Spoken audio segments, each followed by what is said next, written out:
Welcome to the Environmental Crimes Financial Toolkit podcast, where we explore the fastest growing threats at the intersection of environmental destruction and financial crime. Environmental crimes, illegal logging, wildlife trafficking, illegal mining, and other offences generate hundreds of billions of dollars annually. These aren't just conservation issues. They're sophisticated financial crime operations involving money laundering, corruption, and transnational organised crime networks that move illicit proceeds through the global financial system. This podcast series brings together the people on the front lines of this fight: financial crime experts, environmental investigators, law enforcement officials, regulators, and banking practitioners. Together, we'll examine how environmental crimes actually work as financial operations, what red flags financial institutions should watch out for, and how better collaboration between sectors can disrupt these networks. Whether you're a compliance professional trying to understand environmental crime risks, a regulator developing policy, or simply interested in how financial systems enable and can help stop environmental destruction, this series will give you practical insights and real-world perspectives. I'm Olivia Dakeen, and this is the Environmental Crimes Financial Toolkit podcast. So far in this series, we've heard from law enforcement investigators, money laundering experts, environmental advocates on the front lines, and policymakers. Today, we're shifting to practical implementation, what it actually looks like inside a major financial institution trying to detect and prevent environmental crime. My guests today are Paulina Villalpando and Collin Lobo from HSBC. Paulina has over 20 years of experience in nature conservation. She works at HSBC's Global Sustainability Team as Associate Director for Nature, leading HSBC Group's philanthropic partnerships for nature, including a multi-year partnership with WWF. Prior to joining HSBC, she led the HCV Network, a global conservation organisation focused on protecting biodiversity and the rights of Indigenous peoples and local communities in mining, forestry and agriculture. Collin joined HSBC Middle East in August 2014 as Regional Head of Financial Crime Compliance for MENAT. He is a seasoned financial crime risk management practitioner and subject matter expert with over 25 years of experience, having trained with a Big Four accounting firm specialising in forensic accounting and regulatory advisory. Collin is a fellow of the Association of Chartered Certified Accountants, and he's worked across the Middle East, Europe, Southeast Asia and Africa, leading diverse and multicultural teams and developing a strong appreciation for cultural awareness and empathy in today's global workforce. Collin is passionate about people and team development and believes strongly in continuous learning and knowledge sharing. Thanks, Olivia, and thank you very much for having me here today. Paulina and Collin, welcome to the podcast. Thanks so much for having me. So let's start with where we are now versus where we were. You both work at a global institution that's been navigating this issue as it's evolved from really an emerging risk to something that's increasingly on the regulatory and reputational radar. So how have you seen the financial sector's approach to environmental crime evolve over recent years? And importantly, perhaps, what are some of the successes or wins that you've actually observed, whether that's at HSBC or across the industry, in financial institution strategies to tackle environmental crime? So through our philanthropic partnership with WWF, HSBC has been working on raising awareness about the links between environmental crime and financial crime. So together we developed the Environmental Crimes Financial Toolkit, which is an online platform that strengthens the ability of financial institutions to detect and monitor risks linked to environmental crime in financial operations. And I would say one big success from this work has been increased recognition by financial institutions that where there is environmental risk, there is also business risk as well. With market demand for resources and environmental degradation reaching sustainable limits, we are seeing a growing concern that environmental crimes are converging with other types of crimes, which is not only impacting the integrity of the global financial system, but also the ability of businesses to be resilient against shocks over time. So our work with the Environmental Crimes Financial Toolkit has really enabled sector-wide collaboration. The partnership has been engaging with other banks through, for example, the Sustainable Markets Initiative Financial Services Task Force, to inform them about the tools and their benefits and to ensure that the tools are practical and useful. So it has been really great to see increased collaboration and growing understanding of the matter, given that environmental crime and financial crime convergence is complex and multi-sectoral, and that these risks can only be tackled through comprehensive strategies and sector-wide collaboration. Historically, environmental impacts were mostly handled as CSR or reputational risk issues. There was and continued to be a need to raise awareness of the broader links to illicit financial flows, including money laundering and fraud, which serve as key red flags associated with financial crime.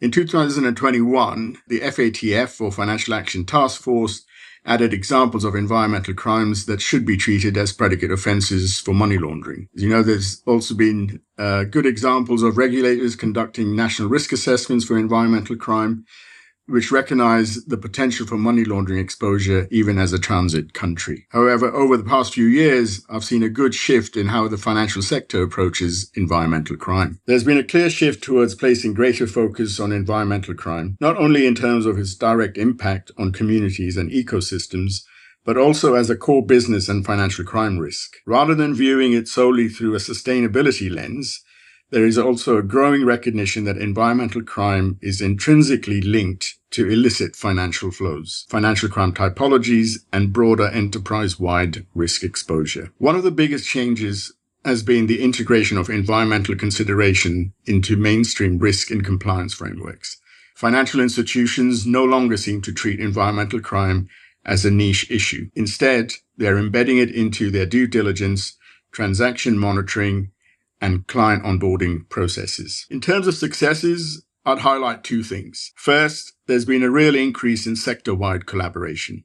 Banks are sharing intelligence, best practices, and even red flag indicators, which is helping everyone raise their game. Second, I've seen a shift in the mindset. There is more of an understanding that tackling environmental crime isn't just about compliance. It's about protecting business and supporting sustainable economic growth. It is a journey, but the progress made in recent years has been encouraging. The increased maturity in understanding and embedding environmental crime risk into day-to-day business activities and financial crime risk management represents a significant step forward for both the industry and the planet. So there's been progress, which is encouraging, but let's talk honestly about the challenges, because I'm sure there are some.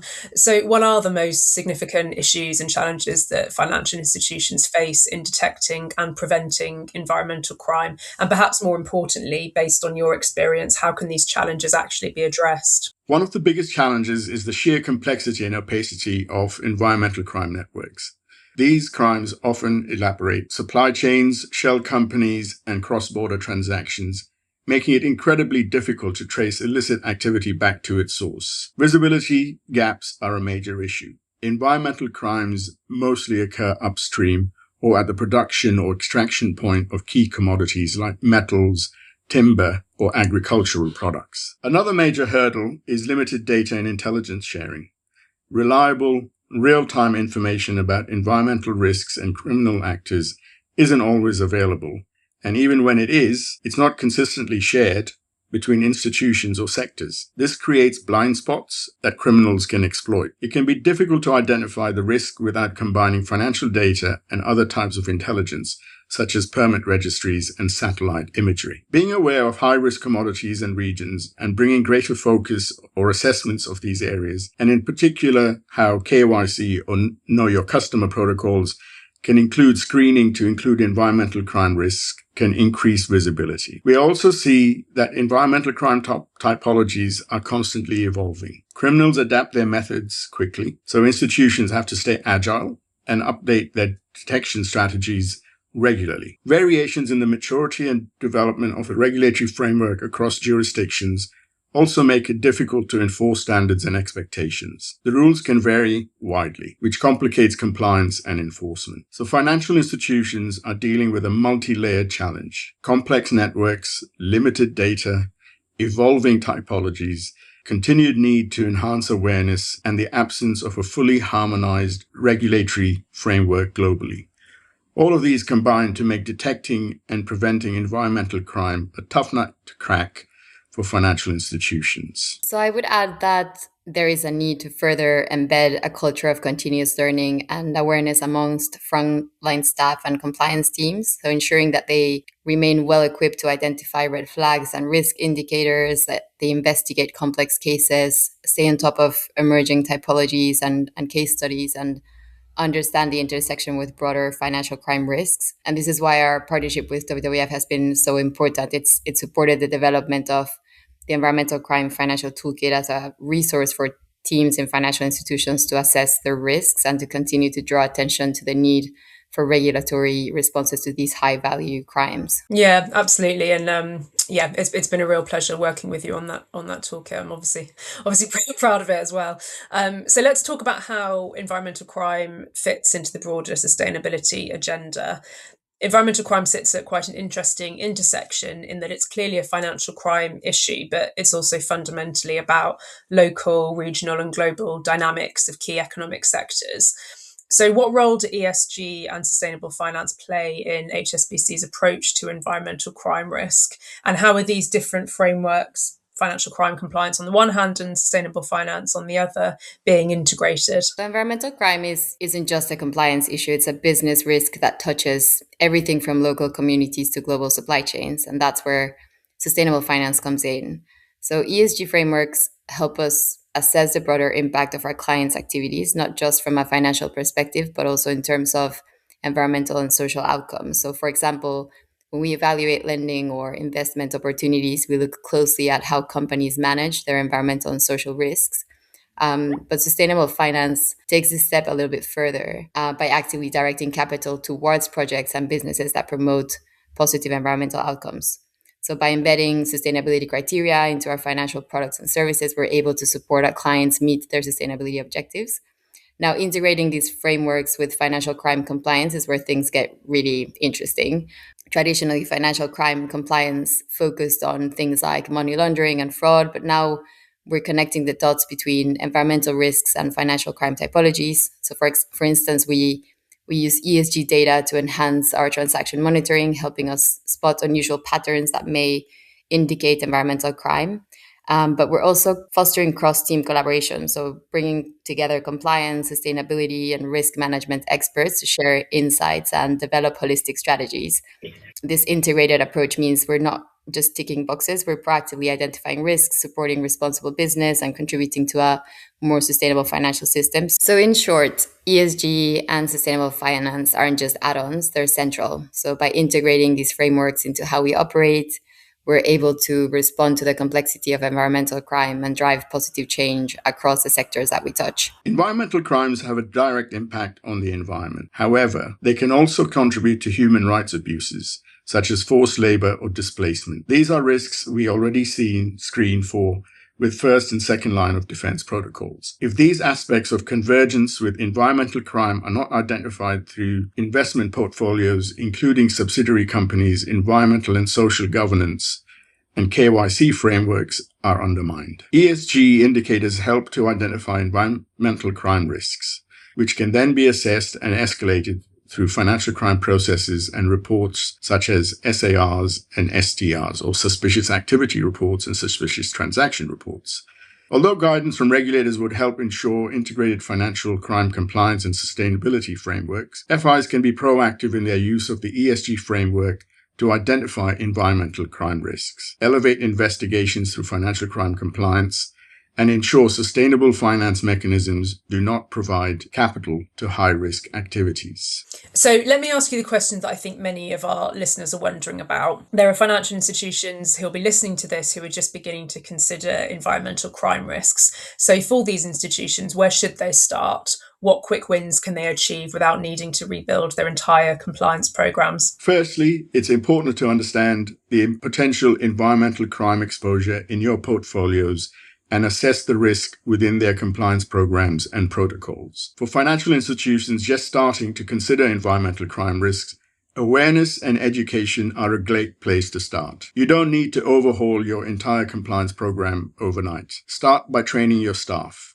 especially those in compliance and risk roles, on the basics of environmental crime typologies and red flags. There are excellent resources out there, including the WWF's Environmental Crime Financial Toolkit, which can help teams quickly get up to speed. Another quick win is to review your existing customer due diligence processes. Look for opportunities to add simple questions, or checks rather, related to environmental risk, such as whether a client operates in a high-risk sector like forestry, mining, or agriculture. Even small tweaks to your onboarding and monitoring procedures can make a big difference in identifying potential risks early. I would advise those FIs who are just starting to engage with this agenda to not reinvent the wheel.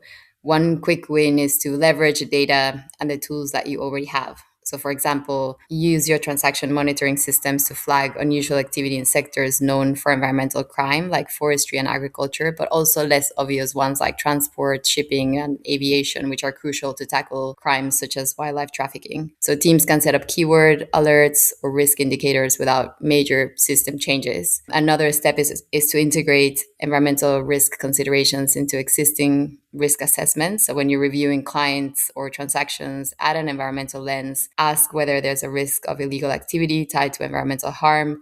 And this doesn't really require a full overhaul. It's just a really important kind of shift in mindset. So adding environmental crimes such as illegal logging, mining, land conversion as a named risk category and mapping to predicate offenses in risk assessments would align really well with Financial Action Task Force standards and anti-money laundering directives. And finally, I think, reach out to peers and industry groups. Learning from others' experiences can help you avoid common pitfalls and accelerate your progress. And remember, there's a wealth of guidance available from NGOs, from regulators and industry bodies. So tapping into these resources to build your knowledge and strengthen your approach really helps. Before we wrap up, I want to give you both a chance for final thoughts. We've talked about evolution, challenges, solutions, the ESG connection, and some practical steps forward. But looking ahead, what do you each hope to see from the financial sector on environmental crime over the next few years? What needs to change? So looking ahead, I'd love to see the financial sector move towards even greater collaboration and standardization when it comes to tackling environmental crime. So right now, there's a lot of great work happening in pockets. Individual banks, NGOs, and regulators are all making progress, but we need to really connect those dots at scale. So my hope is that over the next few years, we'll see the emergence of shared industry standards for identifying and reporting environmental crime risks, much like we have for anti-money laundering, for example. So what needs to change? Environmental crime doesn't respect national boundaries, so our response can't either. If we can break down silos and work together, we'll be far more effective at disrupting these criminal networks and protecting both our businesses and the planet. For me, the real game changer would be seeing environmental risk fully embedded into the DNA of financial decision making. I hope that in the coming years, every major financial institution treats environmental crime as a fundamental business risk, right alongside credit or market risk. That means integrating environmental due diligence into lending, investment, and onboarding processes, and thus holding ourselves accountable for the long-term impacts of our decision. Absolutely. And finally, what's the one message that you want financial institutions to take away from this conversation? If there's one message, I think it should be that environmental crime isn't just an ethical or regulatory issue, it's a real business risk. Ignoring it can expose your institution to financial loss and reputational damage and even regulatory penalties. So by taking a proactive approach, proactive steps, you're not only protecting your organization, but also contributing to a more sustainable and resilient financial system. My main takeaway would be you don't have to tackle environmental crime alone. Collaboration, not just across banks, but sectors and borders, is essential. By sharing knowledge, tools, and best practices, we can all raise our game and make a much bigger impact than any one institution could achieve on its own. Let's succeed together and improve standards for responsible finance. Paulina Villalpando and Collin Lobo from HSBC, thank you both so much for sharing your insights and for the work that you're doing to make financial institutions more effective at detecting and disrupting environmental crime. Next week, we'll be turning to the response to environmental crimes from the tech sector. We'll be speaking to Sarah Maston, an award-winning inventor who has pioneered conservation technology solutions. You can find more information about the Environmental Crimes Financial Toolkit at wearethemis.com/UK. Thanks for listening.